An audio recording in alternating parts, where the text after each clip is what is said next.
શરીર માટે લોહીનું પાતળું હોવું ખૂબ જરૂરી છે, જેથી આપણે હૃદયને મજબૂત રાખી શકીએ અને હાર્ટ એટેકથી બચી શકીએ. તો જેમના માટે લસણ છે તે આશીર્વાદરૂપ છે. પણ લસણ જ્યારે ફોલવાની વાત આવે ત્યારે ખૂબ ઝંઝટવાળું કામ લાગે છે. અને જો સિઝનમાં આખા વર્ષ માટે લસણને આપણે સાચવવા માટે રાખ્યું તો ઘણીવાર લસણ ખરાબ થઈ જાય છે અને લસણ ફોલીને ફ્રીજમાં પણ 1 વર્ષ સુધી સારું નથી રહેતું. તો આજ ડિમ્પલ્સ ડિસીઝમાં લસણને ફોલવાની એકદમ સરળ રીત સાથે જુદી જુદી 3 રીતે 1 વર્ષ સુધી તમે લસણને ફોલ્યા બાદ સાચવી શકશો, એ પણ ફ્રીજના ઉપયોગ વગર. તો ચલો લસણને ફોલીને કઈ રીતે સ્ટોર કરવું કે જેથી ફ્રીઝ વગર આખું વર્ષ સારું રહે તે રીત જોઈએ. તો જેમના માટે સૌથી પહેલાં જોશું લસણને સરળતાથી ફોલવાની રીત, એ પણ હાથ બગાડ્યા વગર. ઘણા બધા લોકોને લસણ ફોલવાથી હાથમાં બળતરા થાય છે, કારણ કે લસણ ગરમ હોય છે. તો તમે આ રીત અપનાવી શકો છો, જેમાં તમારો સમય પણ બચી જશે અને તમારા હાથ પણ ખરાબ નહીં થાય. અને જો તમને એલર્જી છે તો પણ તમારા માટે આ રીત બેસ્ટ રહેશે. હવે તમારે કપડામાં લસણના ગાંઠિયા રાખી ઉપર કપડું ઢાંકી અને વેલણની મદદથી હળવા હળવા હાથે પ્રેસ કરવાનું. અને પછી આ રીતે જોતાં જ લસણની કળી ગાંઠિયામાંથી છૂટી થઈ ગઈ હશે. આ એકદમ સરળ રીત છે લસણને તમારે ગાંઠિયામાંથી છૂટું પાડવાની રીત માટે.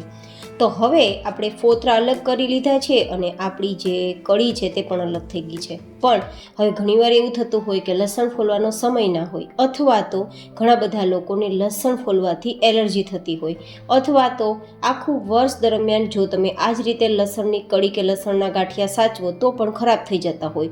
તો લસણને ફોલીને ફ્રીઝ વગર સાચવવું હોય તો પહેલાં લસણની કળીને સરળતાથી ફોલવા માટે આ રીતે ડબ્બો લેવાનો. તેમાં તમે થોડી થોડી લસણની કળી સાથે એક કોઈન ઉમેરીશું, જેથી તેમાં વજન થશે અને આ રીતે મૂવમેન્ટ કરતાં ઉપર નીચે ચલાવતા 20-30 સેકન્ડમાં જ આપણું લસણ છે તે ફોતરાથી અલગ થઈ જશે. મતલબ લસણની કળી ફોલાઈ જશે. જો હું તમને ખોલીને પણ બતાવું કે આરામથી આપણા ફોતરા અને કળી અલગ થઈ ગઈ છે, મતલબ લસણ ફોલાઈ ગયું છે. આ રીત તો તમે બાળકો પાસે પણ કરાવી શકો છો જ્યારે તે ફ્રી હોય, જેથી તેમને નવું કંઈક શીખવા મળશે અને તેમના તોફાન પણ શાંત થઈ જશે.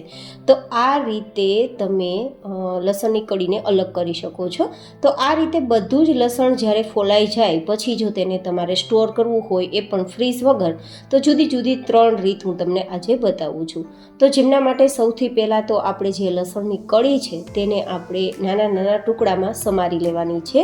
તમારે આખી કળીને સાચવવી હોય તો પણ તમારી ઈચ્છા, અને જો સમય હોય અને તમારે તેના ટુકડા કરીને રાખવા હોય તો પણ તમારી ઈચ્છા.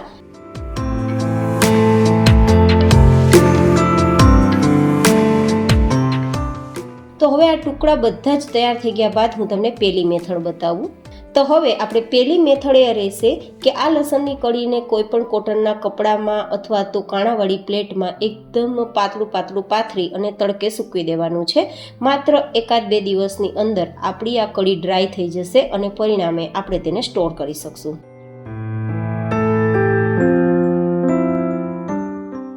તો હવે લગભગ 1.5 દિવસની અંદર આપણી આ લસણની કળી છે તે તડકે સુકાઈ ગઈ છે અને કલર પણ બિલકુલ એકદમ લાઇટ ગોલ્ડન કલર પર આવ્યો છે. અને તમે જુઓ અત્યારે આ રીતે ચેક કરતાં આપણી લસણની કળીમાં અવાજ આવવો જોઈએ, મતલબ પ્લેટમાં અથડાતા અવાજ આવવો જોઈએ, તો સમજવાનું બિલકુલ મોઇશ્ચર નથી. તો હવે તેને સ્ટોર કરી શકીએ છીએ. હવે હું તમને બતાવીશ સેકન્ડ મેથડ. તો ઘણા લોકોને ઘરે તડકો ના આવતો હોય તો શું કરવું, અથવા તો સમય ના હોય તો શું કરવું. તો તે લોકો છે તે આ રીતે લસણને ફોલી અને કળી અથવા તો આ રીતે ટુકડા કરી અને પછી માઇક્રોવેવની પ્લેટ પર પાતળું પાથરી દેવાનું. અને પછી માઇક્રોવેવની પ્લેટને આપણે અંદર મૂકી દેવાની અને હાઈ ટેમ્પરેચર પર તમે લગભગ 2.5 થી 3 મિનિટ માટે થવા દેશો. તો બસ 3 મિનિટમાં તમારી આ પ્રોસેસ થઈ જશે અને તમે લસણને આરામથી સ્ટોર કરી શકશો, બિલકુલ મોઇશ્ચર નહીં રહે. તો મેં તમને આ 2 મેથડ બતાવી છે. તો તડકે મતલબ સૂર્યતાપમાં તમે ડ્રાય કરીને સ્ટોર કરી શકો છો. એકવાર ડ્રાય થઈ ગયા બાદ ફ્રીજમાં રાખવાની પણ જરૂર નહીં પડે. તમે કોઈ પણ કિચનના કોર્નરમાં ડબ્બો રાખી દેશો અને 1 વર્ષ સુધી તમે તેનો ઉપયોગ કરી શકશો.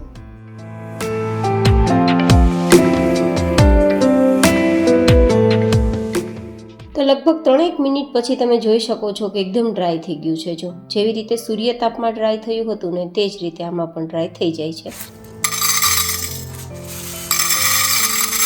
આ 2 ઓપ્શન મેં તમને બતાવ્યા. હવે ત્રીજો ઓપ્શન બતાવીશ કે જો તમારી પાસે માઇક્રોવેવ પણ નથી અને ઘરે તડકો પણ નથી આવતો તો પણ તમે મિનિટોની અંદર માત્ર 5 થી 7 મિનિટની અંદર આ લસણની કળીને કે કળીના ટુકડાને ડ્રાય કરી શકો છો અને પરિણામે તેને સ્ટોર કરી શકો છો.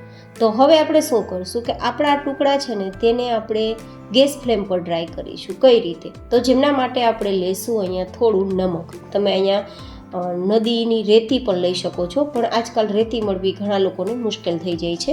તો આ રીતે નમક તો દરેકના ઘરમાં હોય જ. તો નમકને આપણે પહેલાં થોડું ગરમ કરવાનું અને હલકું હલકું ગરમ થઈ જાય ને પછી આપણે તે જે લસણની કળી છે ને તેને આમાં ઉમેરી દેવાની. અને જ્યારે લસણની કળી ઉમેરો ને પછી માત્ર 1 થી 1.5 મિનિટ માટે ગેસની ફ્લેમ હાઈ રાખવાની અને આ રીતે ઉપર નીચે ચલાવવાનું, જેથી તેમાં રહેલું મોઇશ્ચર બંધ થવા લાગશે, બળવા લાગશે અને ડ્રાય થવા લાગશે. જો આ મેથડથી તમે લસણની કળીને ડ્રાય કરશો ને તો થોડો કલર વધારે ગોલ્ડન આવશે, જ્યારે સૂર્ય તાપમાં અને માઇક્રોવેવમાં કલર એટલો ડાર્ક નથી થતો જેટલો ડાર્ક આ રીતે થશે. એ તમને હું આગળ બતાવીશ. તો આ રીતે થોડીવાર માટે 1-1.5 મિનિટ માટે હાઈ ગેસની ફ્લેમ પર તમારે સતત ચલાવવાનું અને તેને ફેરવવાનું. જેમ જેમ થતું જશે તેમ આપણા નમકનો કલર બદલતો જશે અને લસણની કળીનો પણ કલર બદલતો જશે. તમે જોઈ શકો છો કે હવે થોડો લાઇટ ગોલ્ડન કલર આવ્યો છે, પણ હજુ આપણી આ લસણની કળી ડ્રાય નથી થઈ. બસ 1-1.5 મિનિટ પછી ગેસની ફ્લેમ મીડિયમ ટુ લો રાખી અને આ રીતે સતત ચલાવવાનું. તો તમે જોઈ શકો છો લગભગ 5-1 મિનિટ જેવો સમય થયો છે અને ઓલમોસ્ટ નમક પણ ડાર્ક થઈ ગયું છે અને લસણની કળી એકદમ છૂટી છૂટી થઈને ફરવા લાગી છે. અને જો ના સમજાય તો થોડી લસણની કળીના ટુકડા પ્લેટમાં તમારે રાખી અને ચેક કરી લેવાનું. જો આ રીતે થોડો અથડાવાનો અવાજ આવે અને ક્રિસ્પી અવાજ આવવા લાગે ને તો સમજવાનું આપણી કળી ડ્રાય થઈ ગઈ છે. તો આ રીતે ઝારાની મદદથી કાઢી લેવી, જેથી નમક નીચેની તરફ જતું રહેશે અને કળી ઉપર આવી જશે. તો આ જુદી જુદી 3 મેથડથી તમે લસણની કળીને સ્ટોર કરી શકો છો, જેથી ફ્રીજના ઉપયોગ વગર આખું વર્ષ લસણને સાચવી શકાય.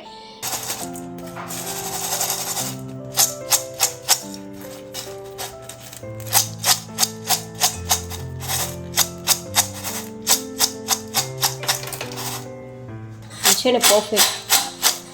હવે આ જુદી જુદી કોઈ પણ 3 મેથડથી તૈયાર થયેલ ડ્રાય થયેલ આપણી લસણની કળી હોય કે લસણની કળીના ટુકડાને તમે કોઈ પણ પ્રકારના એરટાઇટ ડબ્બામાં ભરીને 1 વર્ષ સુધી યુઝ કરી શકો છો અને બિલકુલ ખરાબ નહીં થાય એ મારી ગેરંટી. જેથી જે લોકોને લસણ ફોલવાનો સમય નથી, પ્લસ જે લોકો સિઝન દરમિયાન લસણ ખરીદે છે પણ આખું વર્ષ લસણ સારું નથી રહેતું, તો તમે આ રીતે તેને સ્ટોર કરી શકો છો, જેથી તમે ઓછી જગ્યામાં ઓછી મહેનતે અને બિના ઝંઝટ આખું વર્ષ લસણને તમે સ્ટોર કરી શકો છો.